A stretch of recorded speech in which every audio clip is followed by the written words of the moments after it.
6 de la mañana, 37 minutos aquí en la FM. Y señora, si usted prende el televisor esta mañana, si toma entre sus manos un diario, un periódico, se va a dar cuenta que la noticia más importante en Colombia, en el mundo, está relacionada con el submarino. Esta historia de película de un submarino que tenía 5 personas a bordo y que tenía como misión tomar algunas fotografías, visitar, explorar, hacer de alguna manera un turismo en los restos del Titanic.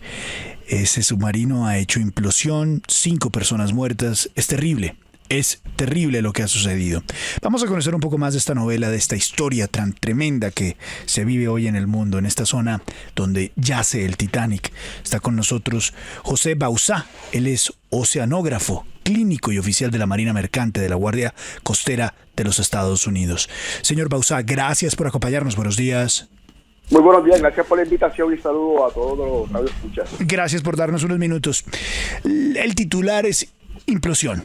El submarino hizo implosión, implosionó. Señor Bauzá, ¿nos podría explicar qué significa hacer implosión?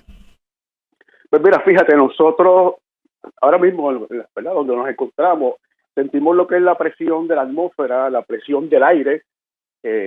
Exactamente son aproximadamente, ¿verdad?, unos 14.7 libras por pulgada cuadrada. Esto es lo que nosotros estamos sintiendo ahora por el peso de la atmósfera arriba, que es más o menos el peso de una bola de billar.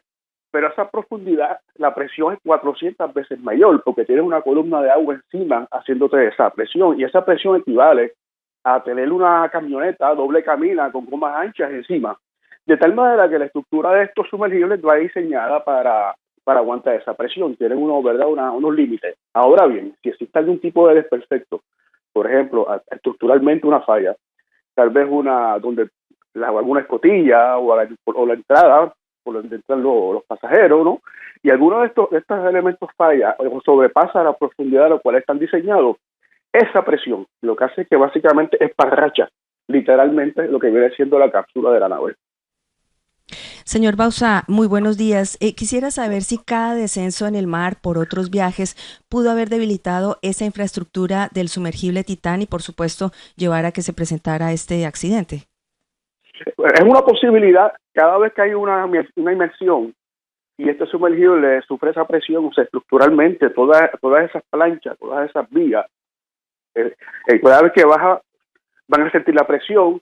Cada vez que hay un ascenso libera esa presión, y esa constante ejercer de presión, liberación de presión, tiende a debilitar lo que viene siendo el casco.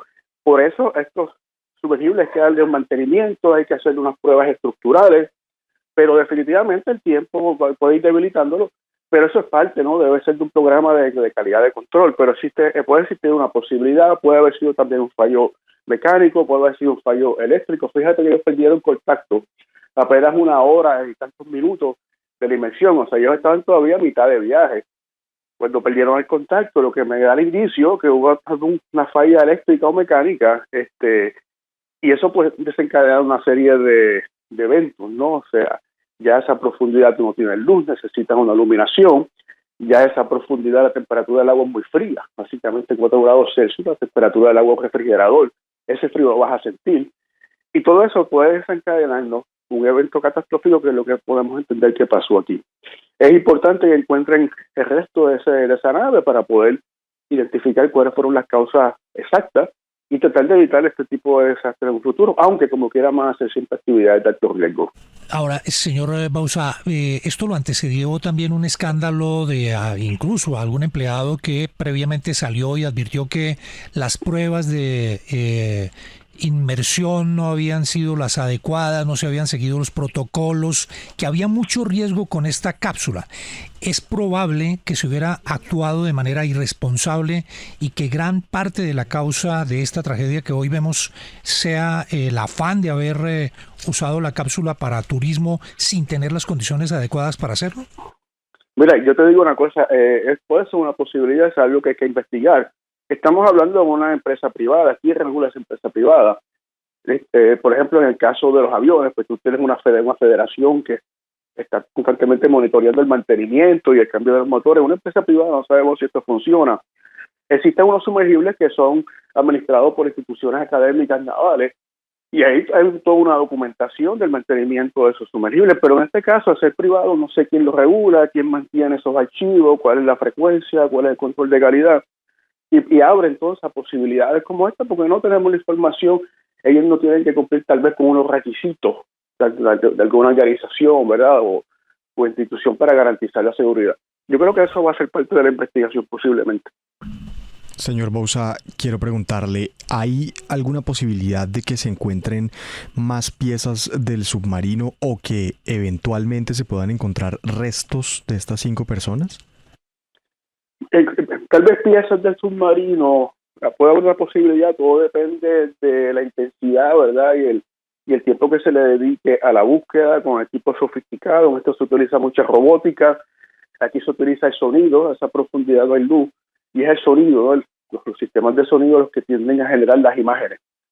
Todo va a depender de cuánto quieran invertir, de cuánto tiempo estén buscando. En el caso de los cuerpos, es muy poco probable porque estamos hablando de un cuerpo no humano y no se va a conservar como una pieza de un sumergible.